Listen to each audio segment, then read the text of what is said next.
Yeah. Don't forget to look at your shadow to make sure he's still gapping. Yep, looks pretty good. There you go, that's how you do it. Now, put together the big strides. Judge it, B, see that? Gotta give me a 9 for sure.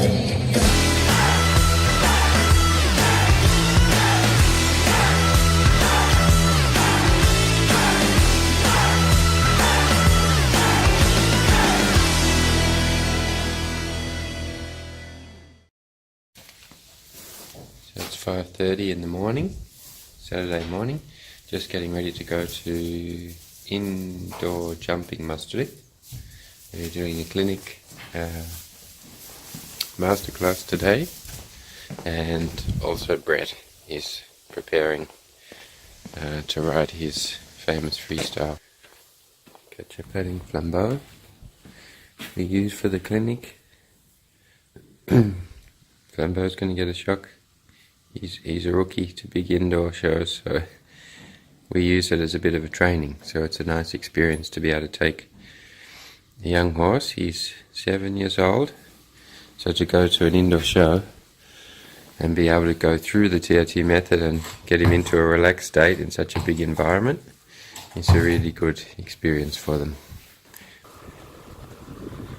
Doreen's just arrived, managing director, keep us all organised for the day.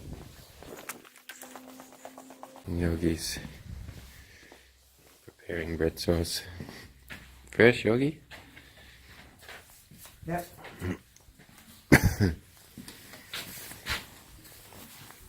He's still sleeping. He's still sleeping. He doesn't know he's out of the box yet.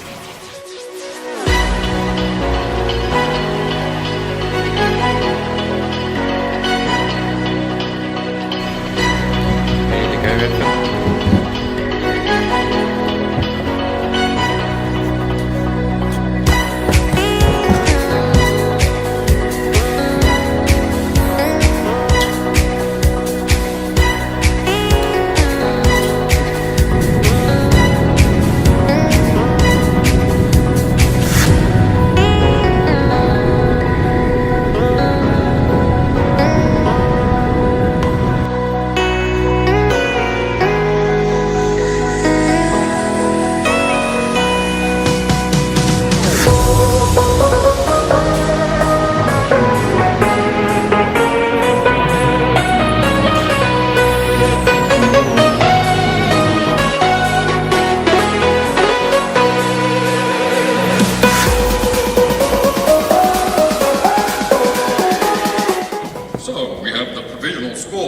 From the previous rider, Hans Edward Mindergal and Glock's Flirty Voice, with a percentage of 99.999%. That puts them in the lead so far. What have we got next? What do we do? Oh, sideways things. Righto, stay in rhythm. Stay in rhythm. Okay, it's not the Grand Prix. We don't have to go all the way. Put in the combination. Combinations, big points. And there you have it. There's the big massage. Ladies and gentlemen, what a test! A warm hand once again for the one and only Brett Giddy. En die handen op elkaar.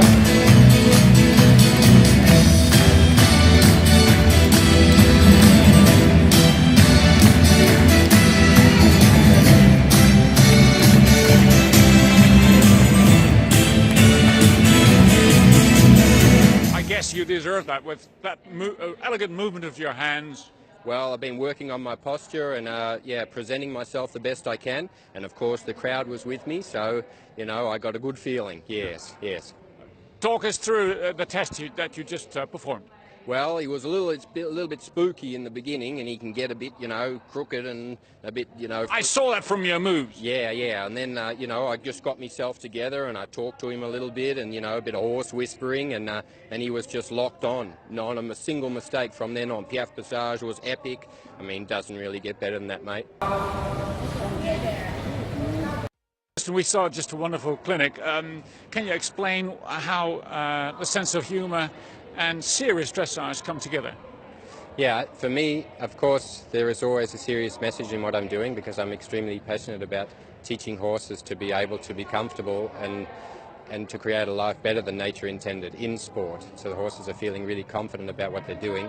And I think always, you know, the best knowledge that came to me through my mentors was always done through humour, and the things that I could be in a good frame of mind about, I always took in the best, and I could relate to it, and when I can laugh and relate to things, it means something.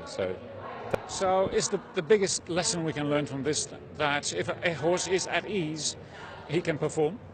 Yeah, absolutely. It's all about the knowledge. When the horse is knowing really the job, and that he can take ownership of his job and he can feel proud about being a performer, if we can teach that to a horse rather than letting him rely on his natural instinct of survival, then he can really live. Then he can get things from being with humans that he cannot get in nature. Is it also saying something about dressage, that you can laugh about it the way we've done this morning and also be very serious about it? Yeah, absolutely. And I think if you don't have the joy in something, then you can't, you know, really enjoy it. So I think it's a really important part. And of course, the competing side of dressage is very serious. There's a lot on the line. It's a very hard industry to live in and work in, and to create accolades and medals and accomplishments. It's really tough. So I think it's also nice to create a balance in the sport that makes everyone have. From the beginning he comes in and we try to teach him the pattern of how he can control himself in a situation like this. So first time for him in a big arena under the lights, if he learns the first time he comes into this arena, it's about high energy and a lot of things that he doesn't know how to respond to, the pot plants, the ugly judge, all the people, the clapping, you know. If he's not prepared for this, this is like the exam. If we don't tell him what he has to know, then he's forced to fail. So from the beginning, we set a pattern that's going to make him feel good about being in this space. And if he's not able to control himself and stand in an environment like this, it only takes a small bit of pressure for then him to be really not in control. And then it's the job of the rider to control the horse, that you end up restraining the horse and it becomes the dictator and the slave, and not that the horse feels he's in control of himself and he wants to perform the dressage more than the rider. So that's our goal. We're teaching him here how to make a good decision, how to be a good decision maker. When you can't make a good decision and you don't have the knowledge of knowing how to control your body, then you can only go into survival. So leaving your horse with only the knowledge of how to survive in the environment, of course, is the worst thing we can do. So it's of course nothing to do with the tools. It's nothing to do with the flag and umbrella, and even though it's nice that you can cover your horse with a flag and umbrella, it's not about the tool. It's not about gentling your horse and desensitizing to make him quiet. It's about asking him a question, left hind, and him being able to learn to make a good decision. If the question is not worth answering, you can stand all day and brush him with the flag and it feels nice, but it doesn't help him in reality when there is a certain pressure. And stand still. And then you really see how you can grow and develop a horse's movement through his mental state. Am I making my horse do something, or am I teaching him to do something? So the most important thing for us here is we do the preparation. He feels comfortable about his body. He knows what to do if he sees something, hears something. He feels like he's in control. Now we give him the experience of showing off. So what we're actually doing is using all you people and this demonstration for this horse to feel like he's a show-off. Good. So this is the goal, to be able to teach your horses how to want to be a dressage horse more than you.